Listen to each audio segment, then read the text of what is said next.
in Spinning Weekly number 9, I will show you how to spin cotton on 2 different spindles and with 2 different methods. So in here I have some little cotton roll eggs that I made on my hand cards, which I'll show you how to use them in another video that will be coming up pretty soon. And then I have my Learn to Spin Cotton kit with different types of cotton in it. And for that, the raw cotton that I used came with this, but it's in my drawer right there. That cotton is gemmed cotton, which is right here. This is what I carded, and it's in my little drawer with all my different colors. And so today I will be showing you how to spin it. And so in this little pot, again, I have these. This pot is actually a plant pot because I will be showing you how to plant some cotton pretty soon. Actually have some, I already planted some and they're growing like Jack and the Beanstalk because I planted them like, 3 days ago, and they're already like this tall. And I looked up if they're supposed to be growing like that, and apparently they're supposed to sprout like within a couple weeks. Probably because I live in the tropics. Okay, so I have a little roll egg here, and we will be starting with the suspended spindle. Suspended is obviously self-explanatory because it suspends itself from the yarn. Okay, so I already have my leader here. It's nothing complicated, the same. Wrap it around and then wind the top. So spinning cotton is, I discovered it's kind of like spinning cotton balls, but it's much easier because it's properly prepped and all. So since it's such a short staple length, you're going to want to use a high-speed spindle if you have different speed spindles. But cotton needs lots of twist because short staple lengths, which is the length of each individual hair,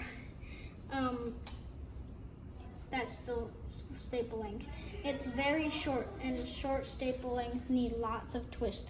So constantly you're going to have to be making it go fast. So just draft out a little bit, and yeah, that's basically. And then once you have enough, just wind the top. So you don't want to make it too much, like too long, because like I said, cotton has a really short staple length, and cotton can be really weak sometimes. So yeah, please excuse the dog toy throwing background. And also, if you have a little slug, so thick part, just sort of untwist it, then park it, and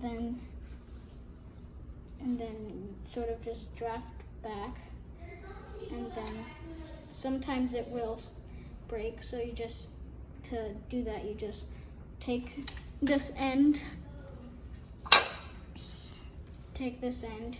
and you have to put fiber on fiber, so fluff out the end if it's too yarny, and then you put it here, then you sort of just let twist enter, and then just, and if there's a slope when you connect it, don't try to do that because you're just going to break it, and then you have to start from the other end. I've had that happen lots of times, and with a wool too.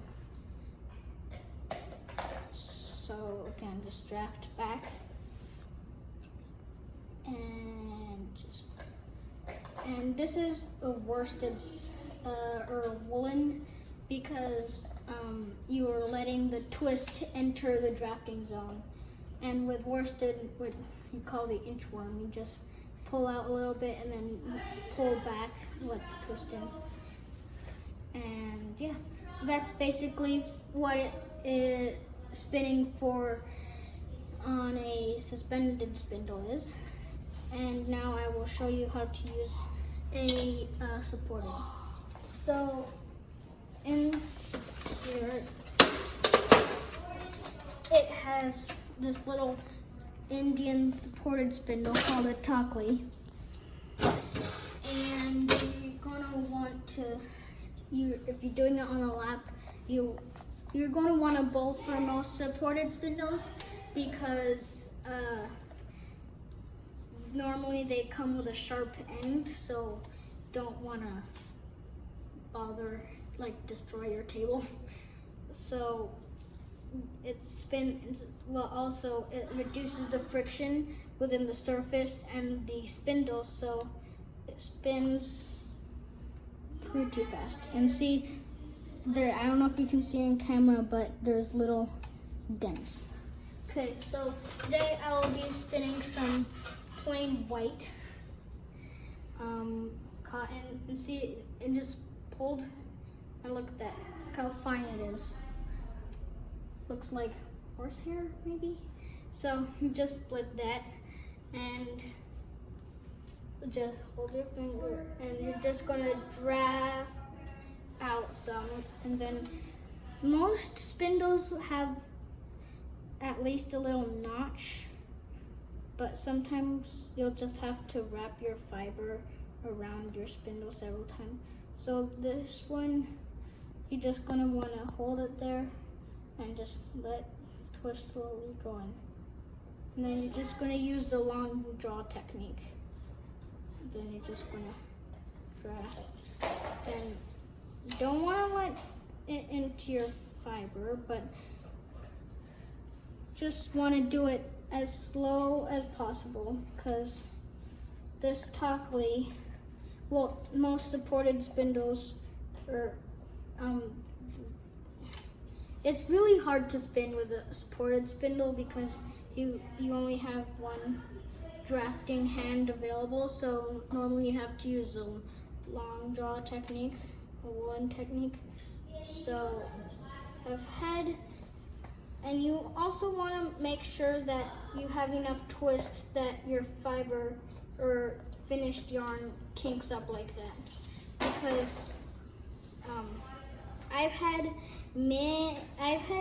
I've done this before, like twice, and it just did not work. So I thought I had enough twist, but I didn't. So you want to make sure that you do this, like put enough twist in it, especially because when you ply it, you take some twist out.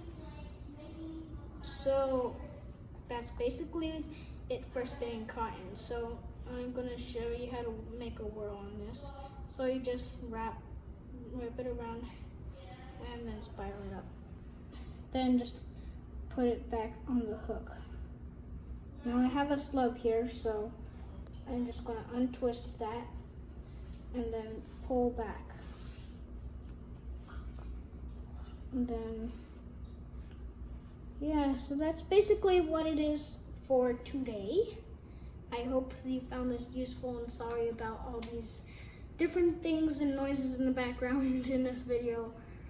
Please excuse all of that, and see you in a couple days. Bye.